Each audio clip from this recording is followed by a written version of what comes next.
Vince McMahon has declared that Hulk Hogan was not a racist, Logan Paul is disappointed in John Cena, and we have an update on the WWE tape library in the United States. What is up, wrestling fans? I'm Ben Allison here at Wrestling Republic, and I've got all the wrestling news that you guys need in the time that it takes for you to drink your morning coffee. Let's get into it. Vince McMahon has said that Hulk Hogan was not a racist, but did say racist things. Last night, Vince McMahon was interviewed by TMZ in their documentary they've done on the life of Hulk Hogan, and he was asked about Hulk Hogan's 2015 statement on a leaked tape where he used the N-word and admitted to being racist to a point. McMahon described this as unforgivable, and once that tape came out, WWE took him out of the Hall of Fame and didn't want anything to do with him for a few years. But McMahon did say that he has known Hulk Hogan for so many more years,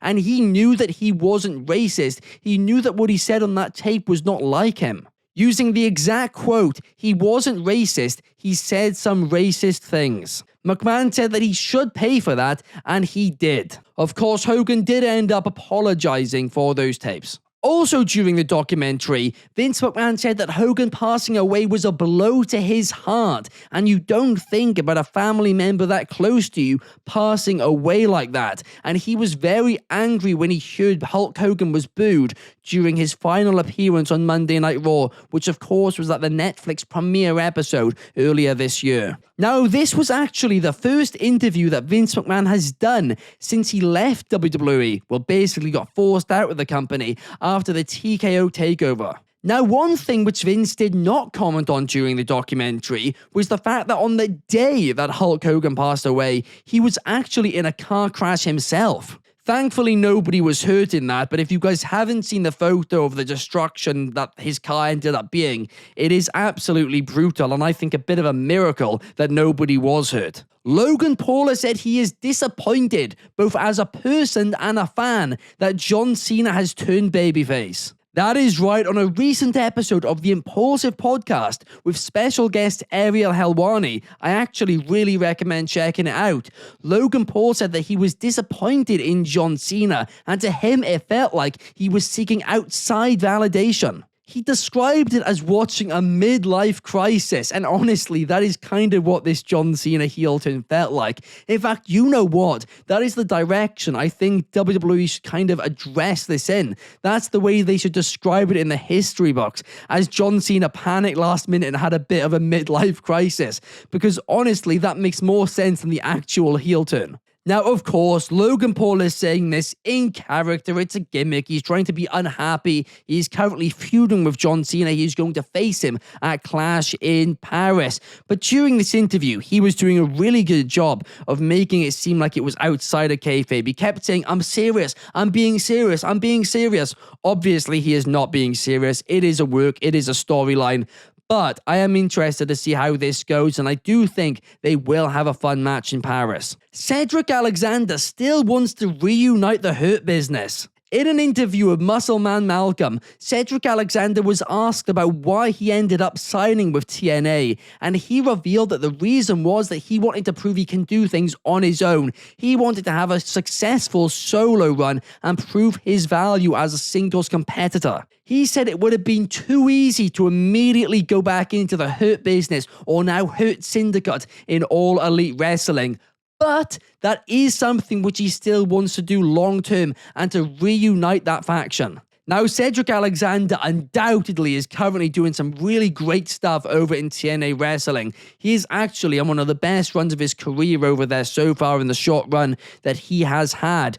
But I am, as a fan, a little bit disappointed we haven't got to see that Hurt Syndicate reunion in All Elite Wrestling, because this entire MJF storyline, I thought that was where this was heading. I thought eventually the thumbs were going to go down and MJF was going to be replaced by Cedric. But of course, now he's in TNA Wrestling, that does look like it's off the table, at least for the time being.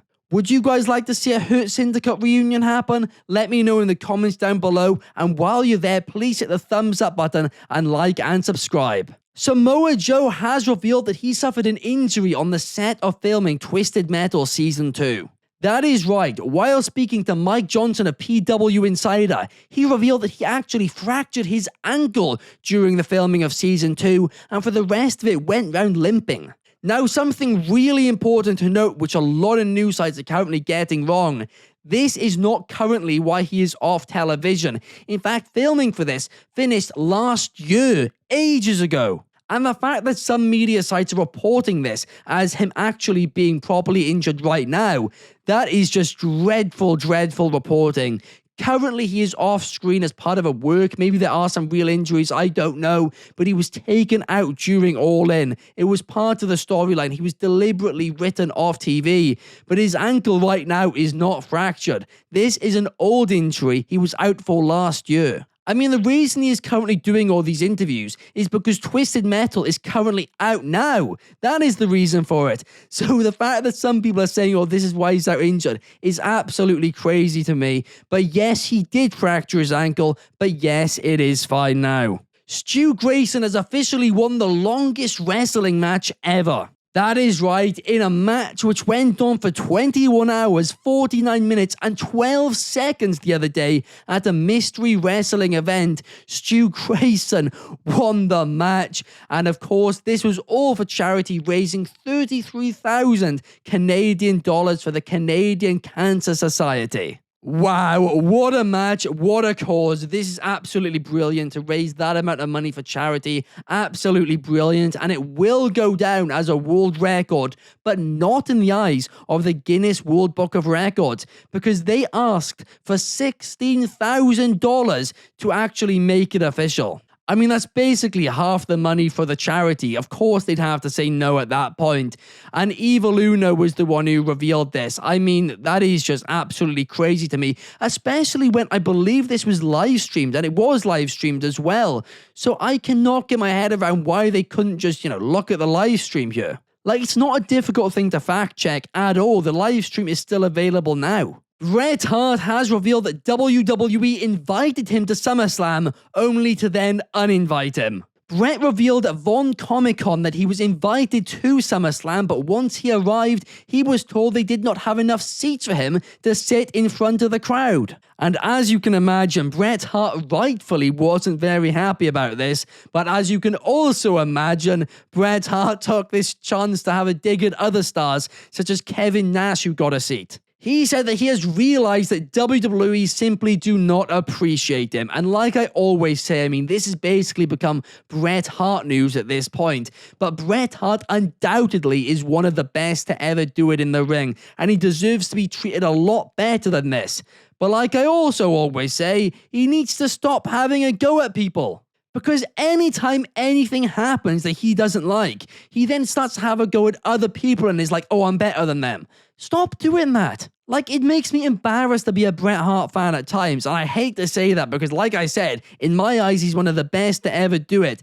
But it's just constantly shots at other people. Just say you are disappointed in WWE and how you were treated. You don't need to then take a shot at Kevin Nash or anything like that. And honestly, maybe the reason he was uninvited was because he was doing a press tour that weekend, saying that he was better than all the current wrestlers and they should all copy him more. But regardless, to invite somebody and then not give them a seat, that is awful by WWE. No defending that, even with all these disses by Bret Hart. And last but not least today, ESPN have interest in buying the WWE tape library. Appearing on the Ringers Press Box podcast, the ESPN chairman Jimmy Patero has confirmed that ESPN are interested in acquiring the media rights for WWE's tape library. Now, this comes just a week after ESPN managed to get the WWE PLE rights for the next 5 years starting in 2026.